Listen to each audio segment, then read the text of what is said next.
Desde os anos 90, quando era radialista, sempre fui um ferrenho crítico do sistema de justiça brasileiro, que é composto pelo judiciário, mas também pelo Ministério Público, pelos procuradores e tal. E quais são as razões por eu ser esse crítico ferrenho? Três principais eu vou elencar aqui. Uma, a morosidade da justiça, em que processos tramitam por 20, 25 e às vezes 30 anos sem solução, né? Os titulares desses processos morrem, às vezes ficam para os seus filhos, e os filhos também morrem, ficando para os netos. Isso por si só já é uma total excrescência. A outra, os salários que eu considero vultuosos, entendeu? Muito além do homem médio brasileiro, do trabalhador médio brasileiro, para ter de volta um serviço público de uma péssima qualidade, segundo o meu juízo. Outra razão, o caráter seletista, onde a espada da justiça pesa muito mais, infinitamente mais, sobre os pobres e negros do que sobre os ricos. Os ricos manipulam o sistema de justiça em seu benefício próprio. E, por último, mas não menos importante, a origem dos juízes e promotores. Claro que existem exceções, mas eu não vou pegar pela exceção, eu vou pegar pela regra. Na sua grande maioria, os juízes e promotores são filhinhos de papais, patricinhas e mauricinhos, que não têm contato nenhum com a vida real e que são preparados para decorar leis e passar numa prova quando não sofrem alguma ajudazinha de algum desembargador parente, como aconteceu, por exemplo, com o Deltan Dallagnol. Bom, isso por si só já seria suficiente para fechar a tampa do caixão. Mas, passando agora na sequência, e depois vocês vão entender porque estou fazendo, parece que estou mudando de um assunto para o outro sem ter nada a ver. Existem escritores que têm uma habilidade ou uma felicidade para escrever textos que vão transcender a época que eles escreveram, às vezes 100 anos na frente ainda estarão atuais. Isso acontece, por exemplo, com Rui Barbosa, que escreveu um texto falando sobre o jogo apostado, em que ele, isso há mais de 100 anos atrás, preconizou que ia chegar uma época em que o homem honesto ia ter vergonha de ser honesto. Nós já chegamos a essa época.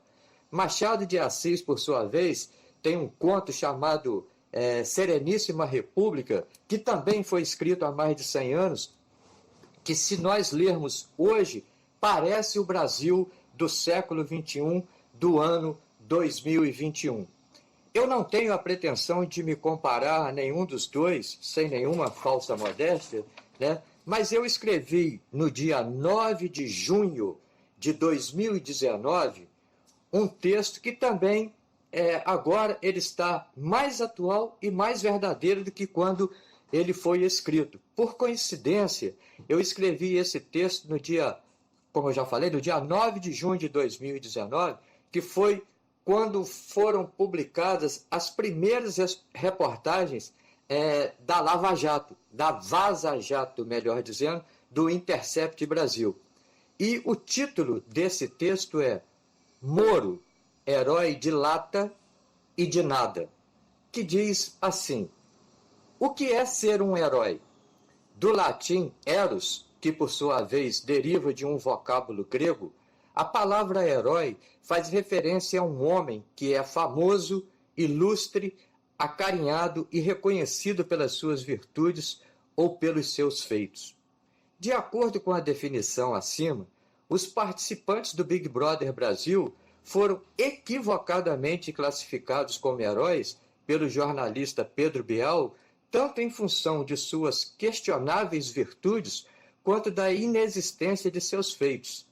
Outro também equivocadamente alçado à categoria de herói, mais recentemente, foi o ex-juiz Sérgio Moro. Nunca me enganou. E a certeza de que o então ministro da Justiça nada tem de herói e cujo caráter é, no mínimo, duvidoso, veio da entrevista que Moro concedeu ao programa Roda Viva em 26 de março de 2018, Questionado sobre o auxílio moradia, o então, entre aspas, aspas minhas, brilhante magistrado respondeu, abre aspas para o Moro, as pessoas acham que o salário de um juiz é muito alto porque o comparam ao salário médio que a maioria recebe. A imprensa critica o recebimento do benefício, mas não fala que estão há 5 anos sem reajuste salarial. O peixe morre é pela boca. Essas já são palavras minhas. E o marreco também. Com o salário de quem o marreco de Maringá gostaria que o salário dele fosse comparado, se não com o daqueles que trabalham duramente para pagar os impostos que o sustentam? E as outras categorias que estão há muitos anos sem qualquer reajuste, recebendo um salário muito abaixo do que o de um juiz, como os professores, por exemplo, sem ter, como os juízes, a possibilidade de fraudar o sistema, criando algum penduricalho imoral. Interessante, um herói que compactua com uma ilegalidade em benefício próprio. Deve ser coisa da pós-modernidade, ou simples falta de óleo de peroba mesmo. Moro não foi, não é, nem nunca será herói de nada, até porque não é função de juiz se travestir de algo como um exterminador de corruptos, um paladino da justiça, uma reserva moral ou coisa que o valha. O trabalho de um juiz é julgar os processos sob sua responsabilidade à luz das provas colhidas. Era certo que a máscara de Moro cairia em algum momento, e caiu. Ele foi traído por sua própria ambição pessoal, uma cadeira do STF. Ao aceitar o convite de Bolsonaro para o Ministério da Justiça, com a promessa de que seria um superministro, Moro se apequenou, expondo não só a fragilidade e falhas do seu caráter, bem como a sua fraqueza intelectual e as verdadeiras intenções, as quais nunca foram o combate à corrupção.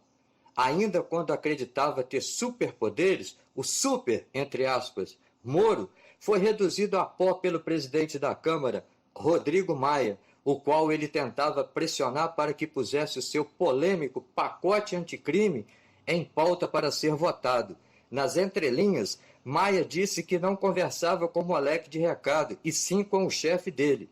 A fragilidade do caráter de Moro veio à tona com o perdão ao Caixa 2 de Onyx Lorenzoni, com o silêncio cínico acerca de Flávio Bolsonaro e do Queiroz, com a radical mudança de opinião sobre o Caixa 2 e, por fim, com a revelação do próprio Bolsonaro sobre o acordo que fizeram com o Moro em relação à ambicionada vaga no STF, deixando patente que o marreco de Maringá nunca teve nenhum projeto para combater a corrupção. Seu projeto é apenas um projeto pessoal de poder.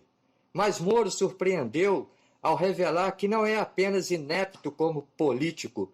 Para quem diz ter estudado em Harvard, sua bagagem intelectual se assemelha ao de um garoto recém-saído do ensino médio, não dominando nem os termos técnicos da sua área de formação, o direito trocando cônjuge por conge e conja, demonstrando também falta de intimidade com o capítulo da concordância da gramática da língua portuguesa. Há inúmeros fatos que poderiam ser relatados para justificar que o ex-juiz da Lava Jato nada tem de paladino da honestidade. É fraco como político e sofrível intelectualmente.